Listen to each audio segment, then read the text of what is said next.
안녕하세요. 오늘 함께 분석해볼 지문은 예술 작품 감상에 대한 글입니다. 우리는 보통 미술 작품을 본다고 생각하죠. 하지만 이 글은 그 과정이 단순히 눈으로 보는 것 이상이라고 말하고 있어요. 과연 무엇이 더 필요한 걸까요? 함께 파헤쳐 봅시다. 문장 하나하나를 보기 전에 이 글 전체가 어떻게 흘러가는지 큰 그림부터 잡아볼게요. 먼저 핵심 주장을 던지고 그것을 다시 한번 설명한 뒤 구체적인 예시를 들어요. 그리고 그 예시를 맥락이라는 키워드로 묶어준 다음 최종 결론을 내리는 아주 논리적인 구조를 가지고 있습니다. 자, 그럼 첫 번째 문장부터 자세히 보겠습니다. 이 글의 방향을 결정하는 가장 중요한 문장이에요. 문장이 길지만 결론은 마지막에 있습니다. Is not just a visual one. 단지 시각적인 과정만은 아니라는 거죠. 이것이 바로 이 글의 핵심 주장입니다. 문장이 왜 이렇게 길어졌을까요? 주어인 the process, 이 표현을 꾸며주는 말이 아주 많이 붙어서 그래요. 차근차근 끊어 읽어볼게요. The process, 그 과정은 we go through, 우리가 겪는 when we look at a work of art, 예술 작품을 볼 때 to determine if, 인지 판단하기 위해 이렇게 따라가다 보면 결국 핵심 뼈대는 the process is not just a visual one, 이 표현이라는 게 보이죠. 여기서 꼭 잡아야 할 바로 주어와 동사의 수일치입니다. 주어는 문장 맨 앞에 the process인데 동사는 저 멀리 떨어져 있는 is예요. 중간에 있는 수식어구에 현혹되지 않고 진짜 주어를 찾아서 동사와 연결하는 능력이 정말 중요합니다. process, 이 단어가 단수니까 동사도 단수형 is, 이 동사가 온 거죠. 하나 더 볼게요. the process 다음에 바로 we go through, 이 표현이라는 주어, 동사가 나오죠. 이렇게 명사 바로 뒤에 또 다른 주어, 동사가 나온다면 그 사이에는 목적격 관계대명사가 생략되었다는 신호입니다. 우리가 겪는 과정, 이렇게 자연스럽게 앞에 명사를 꾸며주듯이 해석하면 됩니다. 두 번째 문장을 봅시다. It is a mental process as well. 여기서 it은 앞 문장에서 말한 예술 작품을 감상하는 과정을 가리키죠. 시각적인 과정이 아니라면 그럼 무슨 과정일까요? 바로 A mental process, 정신적인 과정이라는 겁니다. 앞 문장의 주장을 구체적인 단어로 다시 한번 설명해주고 있죠. 이 문장도 구조를 한번 끊어볼게요. It is a mental process as well. 그것은 또한 정신적인 과정입니다. 그리고 쉼표 뒤에 largely based on the elements, 주로 요소들에 기반해서요. 어떤 요소들이냐면 We can identify and categorize, 우리가 식별하고 분류할 수 있는 요소들이죠. 이렇게 뒤에서 앞으로 계속 꾸며주는 구조예요. 여기서 중요한 문법은 쉼표 뒤에 나오는 largely based on, 이 표현입니다. 이런 걸 분사구문이라고 하죠.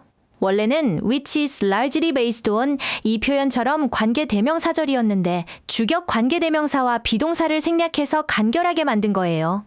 이 정신적 과정이 무언가에 기반하는 게 아니라 기반되는 것이기 때문에 수동의 의미를 가진 과거분사 based, 이 단어를 썼습니다. 자, 그럼 정신적 과정이라는 게 구체적으로 뭘까요? 세 번째 문장이 그 예시를 보여줍니다. 우리가 작품을 보고 생각할 때 여러 단서들을 얻을 수 있다는 거예요. 예를 들어 그 작품이 어디에 있는지, 언제, 어떤 문화에서, 누가, 왜 만들었는지 같은 정보들이죠. 이런 것들이 바로 작품을 이해하는 단서가 됩니다.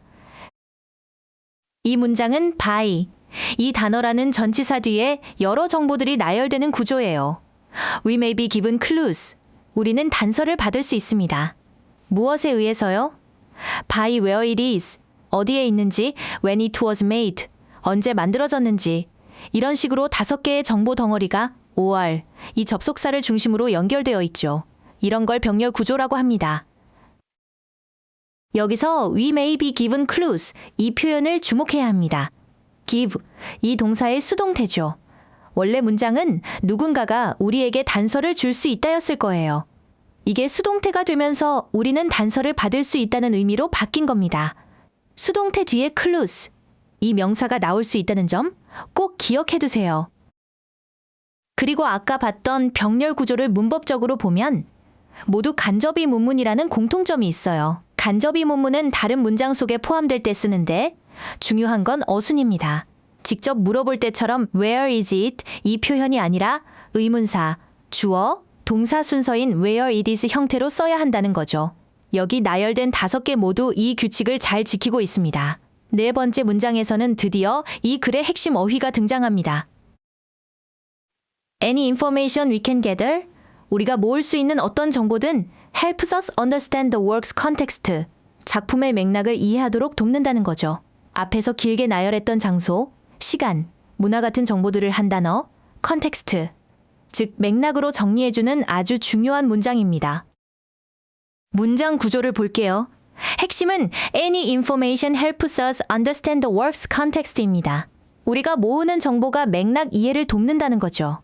그리고 쉼표 뒤에 that it, 이 표현은 즉, 다시 말해서라는 뜻으로 앞에서 말한 맥락이 구체적으로 무엇인지 다시 한번 풀어서 설명해주는 역할을 합니다. 이 문장에서도 주어, 동사 수일치가 중요합니다. 주어는 any information, 이 표현이죠. information, 이 단어는 셀 수 없는 명사라서 항상 단수 취급해요. 그래서 동사 자리에 help, 이 단어가 아니라 3인칭 단수형인 helps, 이 단어가 온 겁니다. 주어와 동사 사이에 we can gather, 이 표현이라는 수식어구가 끼어 있으니 헷갈리지 않도록 주의해야 합니다. 그리고 helps us understand, 이 표현이 부분을 볼게요.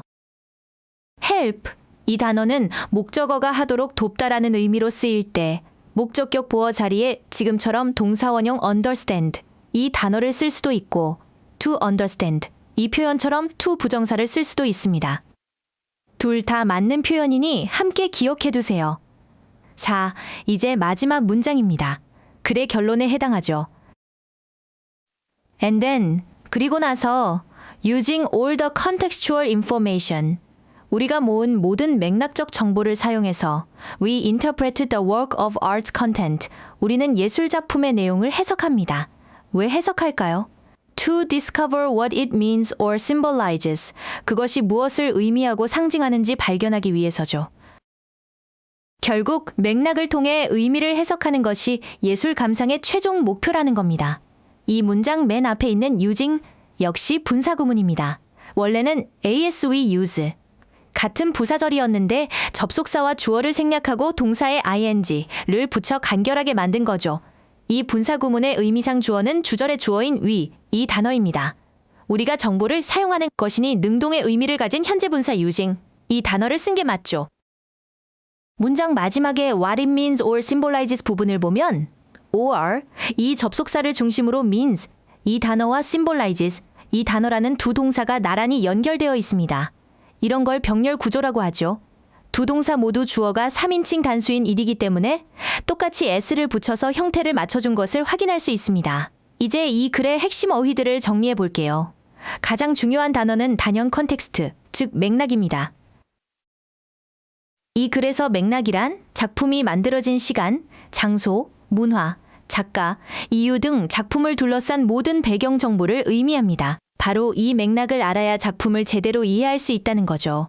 다음은 멘탈 프로세스, 정신적 과정입니다. 이 표현은 비주얼 프로세스, 즉 시각적 과정과 대조를 이루며 이 글의 주제를 명확하게 보여줍니다. 정신적 과정이란 맥락 정보를 식별하고 분류하고 최종적으로 그 의미를 해석하는 모든 지적인 활동을 포함하는 말입니다. 마지막으로 interpret, 해석하다라는 동사입니다. 우리가 왜 그토록 맥락 정보를 모으는 걸까요? 바로 이 해석을 하기 위해서입니다. 이 단어는 글의 결론 부분에 등장하면서 예술 감상 과정의 궁극적인 목표가 무엇인지를 보여주는 핵심 동사라고 할 수 있습니다. 자, 오늘 배운 내용을 정리해 봅시다. 이 글에 따르면 예술 작품 감상은 단순히 눈으로 보는 시각적 과정이 아니었습니다. 작품을 둘러싼 다양한 맥락 정보를 바탕으로 그 의미를 해석해 나가는 아주 적극적인 정신적 과정이었죠. 이 세 가지 키워드를 기억하면 이 글의 주제를 완벽하게 이해한 겁니다. 긴 문장이 많아서 조금 어려웠을 수도 있지만 차근차근 구조를 분석하니 의미가 명확하게 보였죠? 오늘 배운 것처럼 긴 문장일수록 핵심 뼈대를 먼저 찾고 수식 관계를 파악하는 연습을 꾸준히 하길 바랍니다. 오늘 강의는 여기까지입니다. 수고 많으셨습니다.